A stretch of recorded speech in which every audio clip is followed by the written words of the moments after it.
lot of times people transition like they work for a company and they're like a great, side tech foreman or something, and they go, I can do this better, and then they go out and they buy the ute and stuff. But you probably did it a little bit more, you were more family focused. I assume you didn't go and get a lot of debt or anything like that, or what did you do? No, so You didn't buy like a Ranger or anything like that? No, what did I have? I think I had a Toyota Hiace.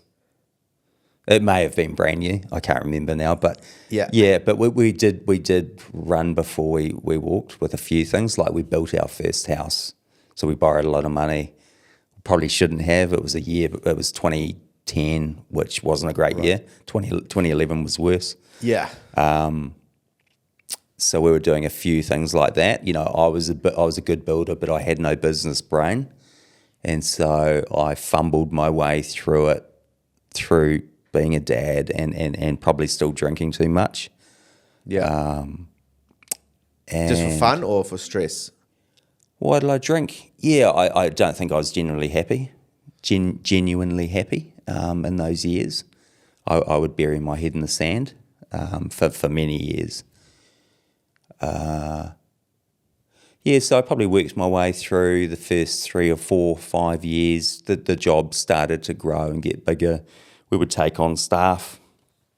My ex-wife and I would fumble our way through running a business. Not open to coaching or learning anything back then. I was very closed off. I thought I knew everything, and she'll be right mentality and anger towards clients that, if the job went this way or that way, it would piss me off quickly. No real understanding or emotional intelligence.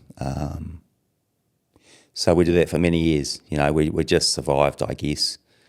Do you think that you're talking about that putting your head in the sand, and I do talk to a lot of builders that I'm thinking of right now that are exactly where you were at. They're right there now. Yeah. And but do you think it's a sort of more of like you think you know it all, or do you think it's more of like a deep-rooted insecurity around knowing that you don't know anything? Absolutely. But you don't want to let on. Terrified, yeah. Yeah, much easier to drink and go out and she'll be right and not get out of bed on that Monday morning and make it someone else's problem. Yeah. Very easy to do that. And so how long did it take you when you started to figure out like, hey, I'm going to have to like reach out to someone for business coaching, for advice, or how do I structure my finances? How do I set some structures and quality control? Like how long did it take you before you were like, okay, enough is enough, I'm going to have to ask someone? Yeah. It took me the first 10 years. Wow. So 10 years of doing the same thing until I got separated. So COVID hit, and my wife and I separated, and I stopped drinking. So I've been sober 4.5 years today. Wow, well done. That was probably the point where I changed personally. Wow. I sort of grew up and became emotionally stable. Crazy. Emotionally mature. So it took you 10 years. Okay. 10 years. And then and it took like a big life event for you to kind of life event, yeah. Separating from a marriage, moving out of a home, COVID. Yeah, three or 4 big events, and then meeting the love of my life. Wow. Yeah. These things tend to work out. They do. But during COVID, it must have been quite hard, right? Because everyone was so isolated, by force. And it was such a no one felt like themselves, for a little bit there. It was bittersweet because it gave you time to heal. I was going through all these tragic events, which are now amazing, but it gave me time to actually deal with that, to walk around. Like I used to walk around during COVID. I'd just walk for 3 hours. I'd walk to the beach and then just keep walking and just keep walking. And I could just think, I could give a friend a call. A lot of clarity through COVID. Yeah. I went for a walk on the beach the other day. It was one of those days in a funk. Yeah. If you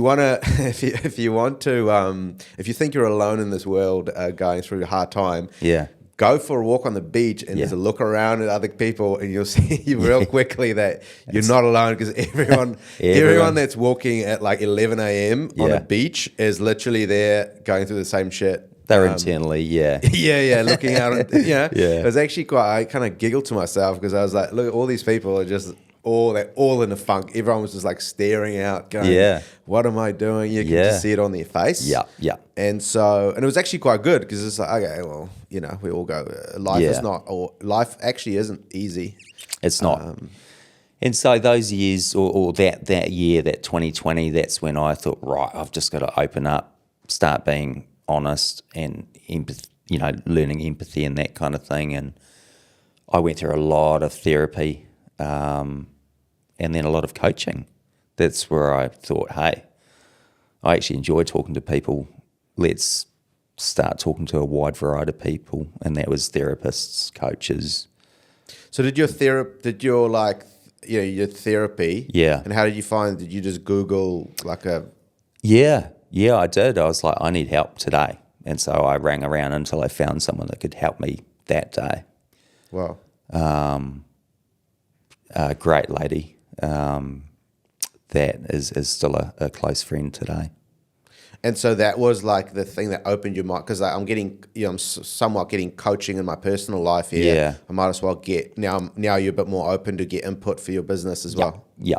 Okay. You got to sort yourself out first. And so, we unpacked why I was unhappy for so many years, what triggered me, growing up, insecurities, that kind of thing, shame or guilt, or, just unpacking all of that. Obviously, I'm an alcoholic, and so understanding that, it's something I'm proud of today, because I'm aware of it.